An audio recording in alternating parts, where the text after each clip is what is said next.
Have you ever wanted to play a game where you can create a character and make decisions from childhood all the way through to adulthood, becoming a legend or a notorious villain? Imagine a game that lets you completely create your own story. Imagine being able to decide in each moment if you want to do the right thing or the wrong thing. Imagine taking that child through his story, making it your own, deciding who to help, who to marry, and what to do with those relationships you created. Now take this imagined game and wrap it up in fun, often the ridiculous or absurd, add in mini-games, talent trees, epic weapons and sorcery, and visual representation of the way your actions change not only the way people respond to you out in the world, but how your character looks based on the good or bad things you've done. When I first played Fable back on my old Xbox, I was enchanted, but that was 17 years ago. 17 years!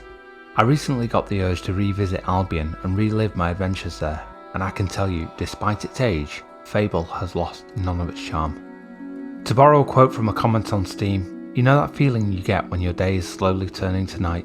You have a book in hand and you're covered in your favourite blanket, with a hot cup of tea sitting next to you and all is how it should be? That's how this game makes you feel. It's a warm, inviting world, waiting for you to explore and make your mark, and how you do that is truly up to you. Despite its almost childlike aesthetic and almost Monty Python style humour at times, there is a dark undertone to the game, especially given some of the choices you're presented with. When you start the game as a child, even then you have the choice to be good or be bad. Do you help the man deceive his wife while he's fooling around with his bit on the side? Or do you go tell his wife? The outcome for you is ultimately the same. You earn some pocket money, but how do you want to play it? Do you help a man look after his warehouse for a little pocket money? Or break his stuff while he's away?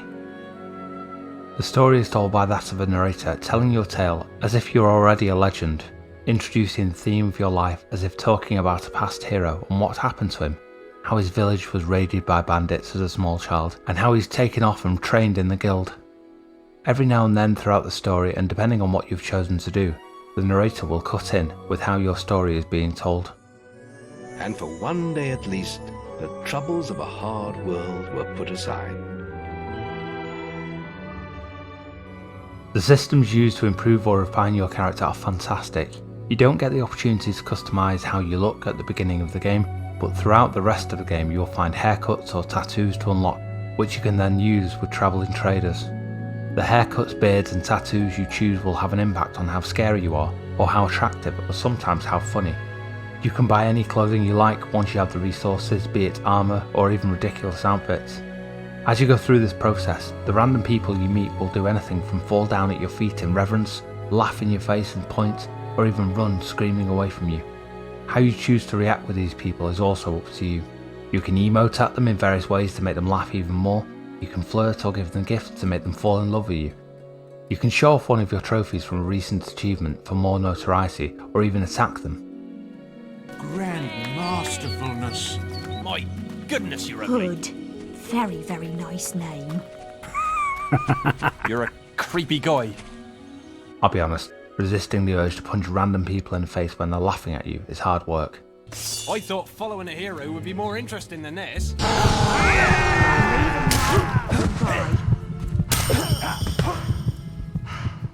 You can even have bards sing your story and pay a fee to have a new name given to you and have it spread through the land.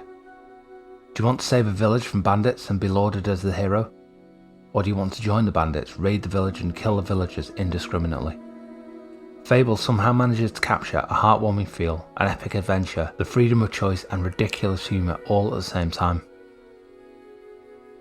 The skills you can unlock are varied. There is no choosing your class and rigidly sticking to it. You can easily create a muscle-bound hero, or an archer and ranger, an assassin or thief, as well as a sorcerer, or any combination of those. The levelling system is fluid, so you can pick up new experience and add to your abilities at any time. You won't be locked down to any choice you make. The combat is simple but nuanced. You can choose exactly how you fight at any moment, or decide halfway through your time that you want to try something new and just change it up. There's no system to respec your character, but there is no need for one because you can simply begin to place your points in other areas at any moment and change up your armour and weapons. Fable isn't challenging to the extent that it's off-putting by any means. There is no grind required in order to enjoy this game. I couldn't hand on heart say that this is a difficult game to play, but therein lies the charm. It's the freedom you're given to interact with the world. You'll fight giant insects, goblin-like creatures called hobs, bandits, undead, trolls, werewolves, and all sorts of other creatures. You will be presented with puzzles to solve, or you can completely ignore those and go off and find adventures of your own. Do you want to seduce and marry the mayor of the city? Or do you want to marry a barmaid and buy her a house to live in, and then later decide to lure her into a temple and sacrifice her in return for power? I see you've brought me a gift. Do you decide one day that you're done with your evil ways and you want to buy redemption and become a hero once more? Communions of gold will earn the blessing of the temple. Or do you one day snap and decide that all the people worshipping and revering you are worthless and annoying and should die on the spot? I demand you stop. I can honestly say I've never played another game quite like Fable. I can't think of another game that captures the freedom to play how you want and the old school humour and charm. Again, the combat isn't difficult. You won't necessarily face a boss that stops you in your tracks for hours on end.